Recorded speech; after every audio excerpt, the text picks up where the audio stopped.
Alma Mater, Loyola, to thee we sing, with our cheers and echoes that will make the heavens ring. With Christ we all from bondage free, well march with him to victory. Hail, Loyola, hail, Loyola. Yes, you heard that right. St. Loyola, the school where our interviewee once studied. But today, we're here at the beautiful Hapitanan Beach Resort, where we'll meet someone close to his heart, the ever-loving Lola of Adonis, who continues to work here to make a living. Maayong buntag mga kahigala karon na nato sa tindahan ni Nanay Rosa. O karon ato ang masaksihan ang kinabuhi kaniadto ni Nanay.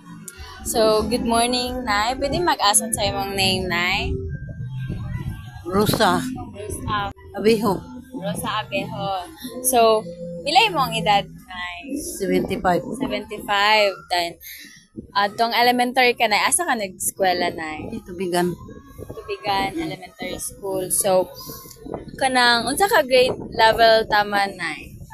4th year. 4th year? High school? Or Asa ka ga-high school, pod, Nay? dinhi initaw 1st year. 2nd year to 4th year sa Carlos Loyola. Don Carlos. So, sa elementary, sa Tubigan, then high school, sa first year Initaw, then pagka second year to fourth year sa Don Carlos sa Tubigan, ay Bukidnon. Dayon, sa una sa inyo ang elementary pa muna, unsay ginatudlo sa eskwelahan, like unsay lang focus sa ilang kuan, ang ginatudlo sa inyo Ay, pagbasa, sulat. Katong mga kuan na naabay mga specific nga language inyong nakatunan adto? Like gipa Spanish ba mo, gipa English? Ang high school na may Spanish, 4th year na.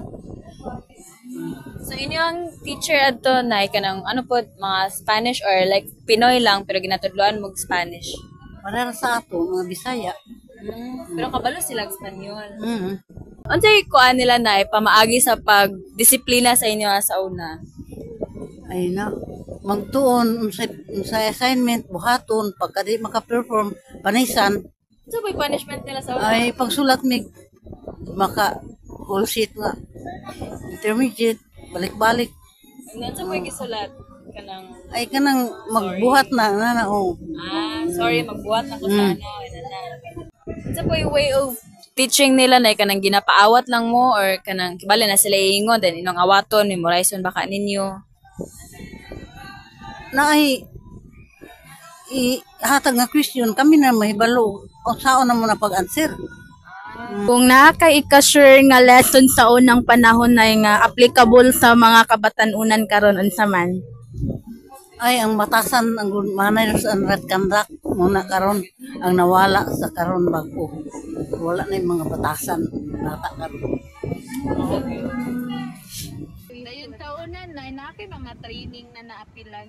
Oo. Drilling Kanang mura T80? Kanang iya naabitaw na taon. Tiiti gyud. Kanang magkuan ba? Sila ba pag mag-vlog, di ba na kasi sila man yung mag-vlog anak na Nakaapil kag mga silent drill. bakit lang sumagot ko? Oo, tao. Napelaras dem. Dili. Nababi lugar lang, nakadumdum baka kung kuan, like sa history sa inyong eskwelahan. Sa akong pag-abot dito, dili man gid ko pioneering ana nga eskwelahan sa ako ra man ang para kay na pa mga mas una pa sa ako na pero kanang eskwelahan bago pa gyud kay kanang pare nga nakaato dito missionary na siya gikan sa Italy. Italiano na siya si Father Binere. Sa ako ni bawaan na yun siya ang nakapa sugod diha anang eskwelahan na. Suri-suri na siya dito sa kakulangon sa anang dapita murag naka una siguro siya na basic na nag-live dito sa ilang nasod matabangan siya diha. Nakaapas pa lugar ka atong kuan katong Italiano nga missionaries. Oo, director pa ito director gid anang eskwelahan na. Siya unang director diha nga. That interview with Nanay Rosa left a lasting impression on us. She recalled that during her time, traditional learning focused on the basics reading, writing, and allowing students to discover knowledge on their own. Education back then was already divided into subjects like math, English, Filipino, Spanish, and many others. She also shared how teachers used to give punishments to students who failed to submit their assignments or complete their activities. For Nanay Rosa, subjects like GMRC or good manners and right conduct should continue to be part of the curriculum because they teach discipline and respect.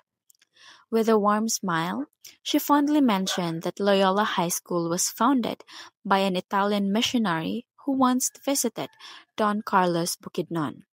So, forward, fight for sure, our rank is safe. Forward means Sons of Loyola.